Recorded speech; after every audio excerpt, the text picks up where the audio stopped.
Chances are, if you clicked on this video, the Bionicle series needs no major introduction for you, but let's take a quick recap for those of us uninitiated. The series of plastic mechanical boys pioneered by LEGO was a story-oriented product theme. It was hugely successful when it launched in 2000 in Europe and Australasia, and in 2001 in North America. Following the battle between good and evil over the great island of Matanui, Bionicle would follow the biomechanical race known as the Matoran, their guardians the Toa, and their elders the Turaga, as they struggled against the dark force of Makuta, Matanui's evil brother. Based heavily off of Polynesian culture, and in particular Maori culture, Bionicle features many inspired island environments, temples, symbols, and in-world elements like language and social structures. The series is widely recognized for saving the LEGO company during heavy financial struggles, building off of existing innovations with their Technic system and delivering it in a story and character-based product theme.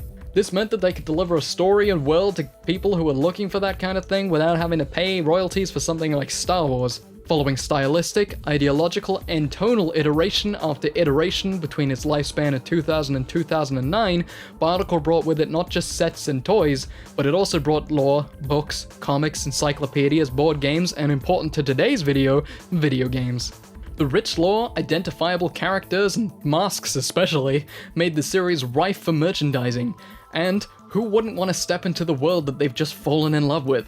There are a fair few Bionicle video games, some notable, like the online Flash games, and some not so notable, like the packaged-in CDR games that came with some of the sets. The first home console release wasn't until 2003, 3 whole years after the original series released. Releasing on PS2, GameCube, PC, Mac, and Game Boy Advance, Bionicle the video game was developed by our bee-loving friends over at Argonaut.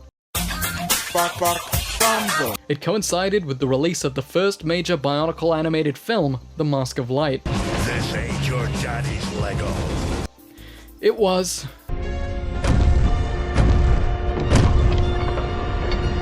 pretty awful. It received mixed to negative reviews on launch, and it was the only Bionicle game we'd see on shelves all the way until 2006, with the release of Bionicle Heroes.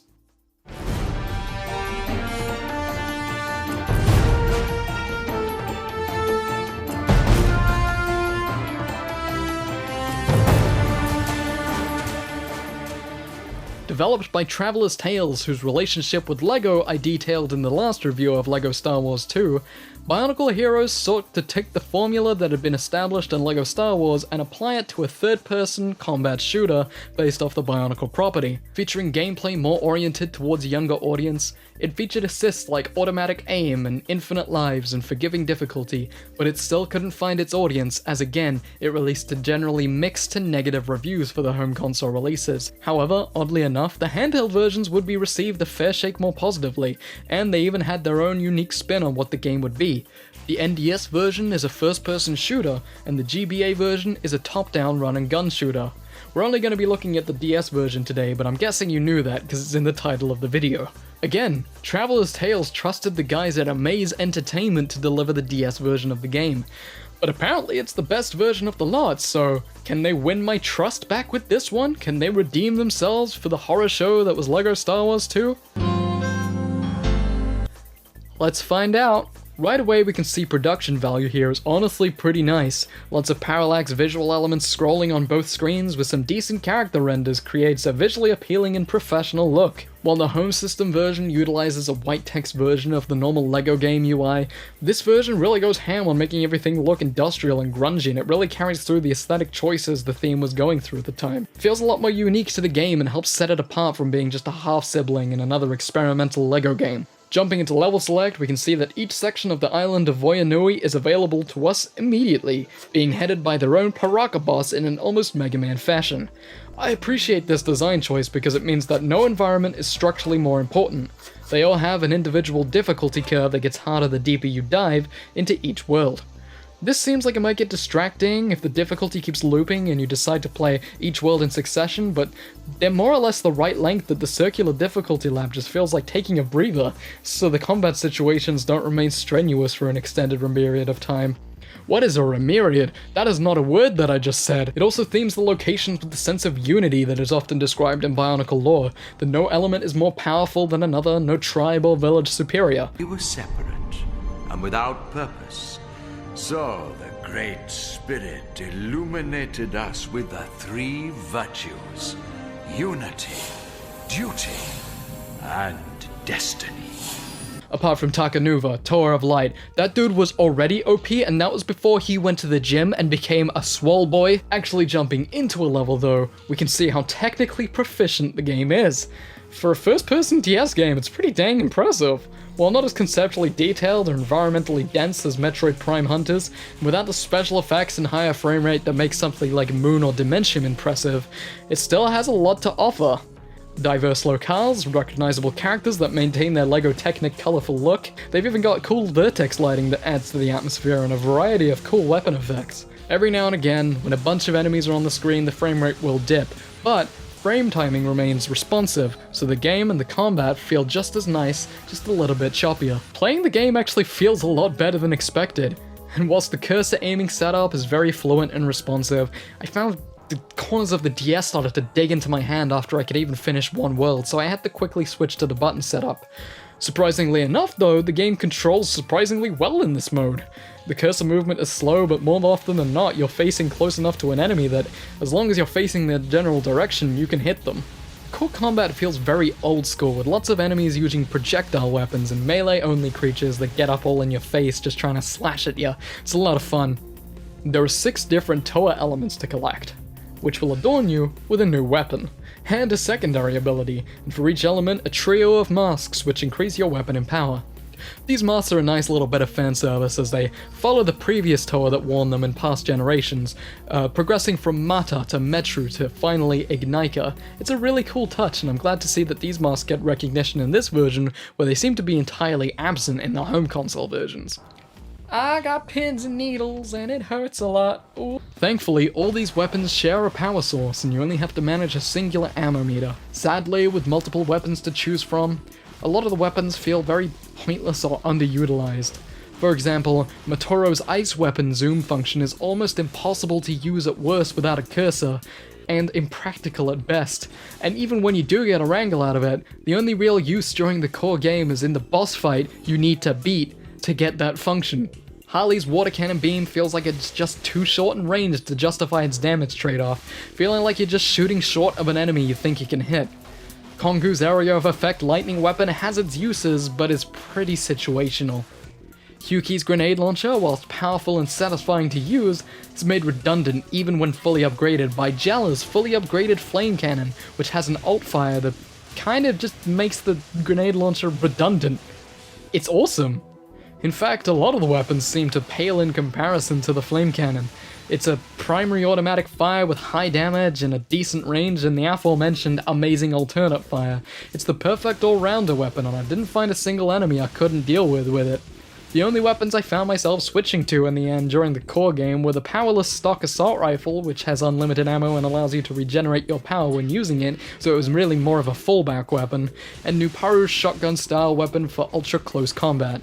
I only really found myself switching masks diversely to solve environmental challenges as was demanded, with Kongu's mask allowing for levitation, Harley's mask allowing for breathing underwater and swimming, and similarly, Jalla's allowing for lava survival and breathing. Hyuki's launcher clears debris and Nuparu's shotgun clears vaults, but Motoro's mask I didn't even think had a traversal point, and if it did, I couldn't figure it out. An easy remedy for the dominant strategy would have been to make the enemies of all colors have a Pokemon-style weakness. Maybe white and green enemies are weak to fire, maybe red enemies are weak to water or sand.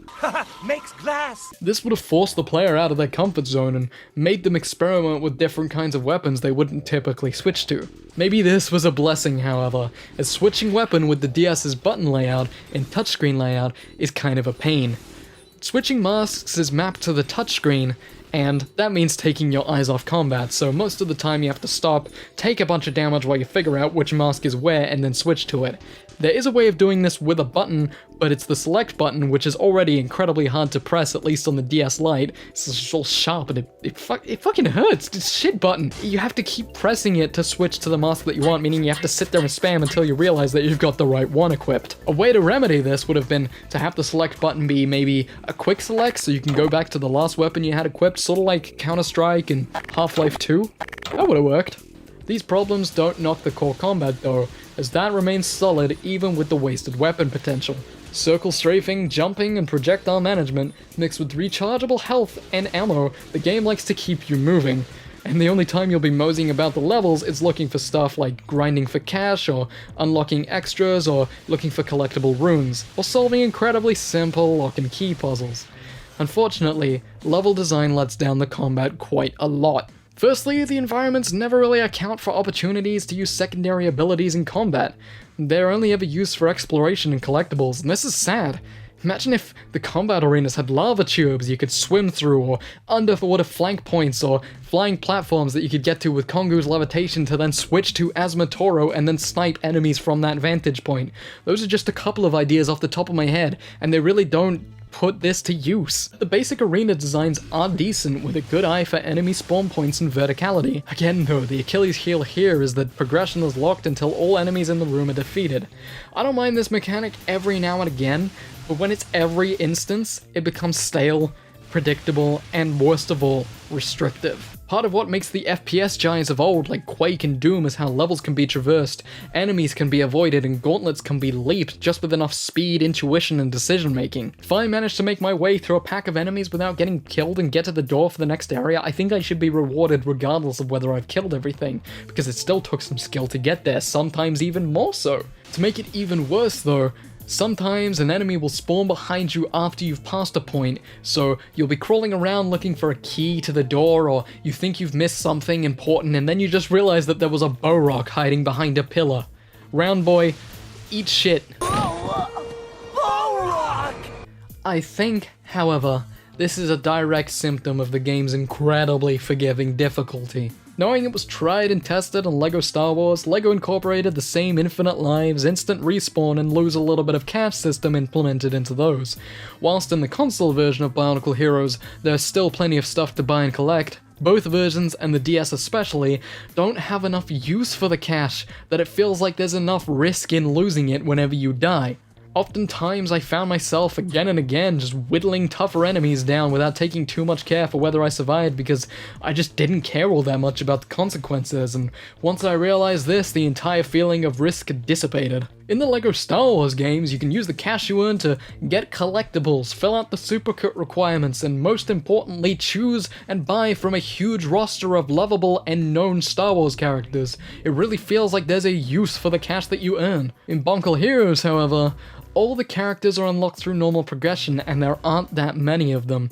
There are 6 Toa, there's the anonymous silver Toa you start out with in the DS version, and in the console version, you get to play as Vezon and the 6 Paraka.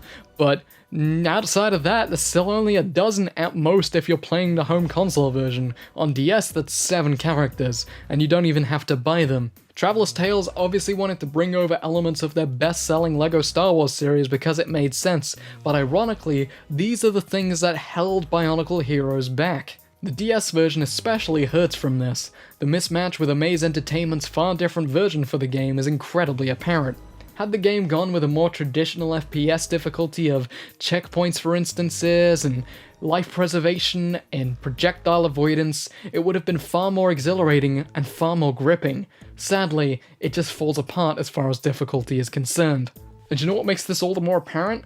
Beating all 6 sections of Voyanui unlocks a secret world, Makuda's Domain, in which the game suddenly doesn't hold back. I found myself switching to weapons I'd barely used in the core game, with the space rock terrain allowing for different distances, different troop sizes, and hell, it suddenly wasn't shy of throwing in big, strong monsters to try and fuck me up, and that was awesome because I finally had a use for Hyuki's extra damage, as well as these big guys moving slow enough that Harley's water cannon also felt like a viable option, as they didn't move too fast to aim with it, and they weren't too far away, but I had to keep some sort of a distance.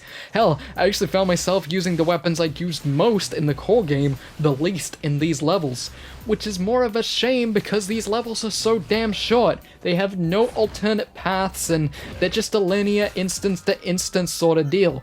And that's sad because the game really shines here, and more of this would have been amazing sprinkled throughout the core experience. However, the final level of the game is a kick in the teeth. But I can't really explain why until I talk about the boss battles and why they suck. The main villains of the Ignite era of Bionicle are the Paraka. 6 elemental foes of the piranha-like Skakdi race. They are the counterpoint to the Toa, similar not only in size and sort of appearance, but in abilities too. But they each have their own distinct personality. Zaktan the snake is cunning, cold, and mysterious. Hakan the bully is egotistical and full of himself. Vezok the beast is spiteful, resentful, paranoid. Radak the tracer is intelligent, but incredibly impatient. Thok the drifter is arrogant, but very aware of his situation at all times and sees himself as an authority. And is also my favorite Paraka boy, I'm just saying that right now. Avak the trigger, whilst not just an opportunity for a dumb, easy joke, is an explosive-loving weapons expert who is very protective and untrusting. So what does the game do with these very distinct personalities? Throw them in an arena, shoot them a bit, they die, they shoot at you, they die. You die, they die, yeah, call it a wrap, guys! Whilst the Paraka are generally treated in all versions of the game as dumb comic relief, the Paraka themselves have a pretty deep and complicated place in the Bionicle universe, and in their relationship with each other. I understand that the game wants to keep its plot threadbare, but just having its personality diverse cast of villains be nothing more than bullet sponges is a huge missed opportunity. Even if the fights consisted of something to do with their personality, maybe Avak involves dodging mines and damaging his weapons stockpile in order to lure him out, or maybe Zaktan involves him chasing you and trying to ambush you down dark tunnels, just something to represent or incorporate their personality. But instead, what we get is a one-on-one Quake 3 ripoff in sort of generic arenas with sort of world-themed gimmicks like the lava that rises and tries to push you into a closer arena with Hakan, and it just doesn't work because now I'm just squished up against this guy and I'm dying and it's frustrating and it doesn't feel like it's part of his character. It just feels like a fight. There's no push or pull here, just frustration. Thok, whilst one of the easiest, is also one of the worst. He just goes far away on one of these pillars and you snipe him. That's it. Fantastic! I'd go through them all, but they're more or less the same kettle of fish. A general stage threat and a bullet sponge to manage. On top of that, the Paraka are not only strangely oversized, remember these guys are supposed to be the same size as you, a Toa, and you're below their crutch.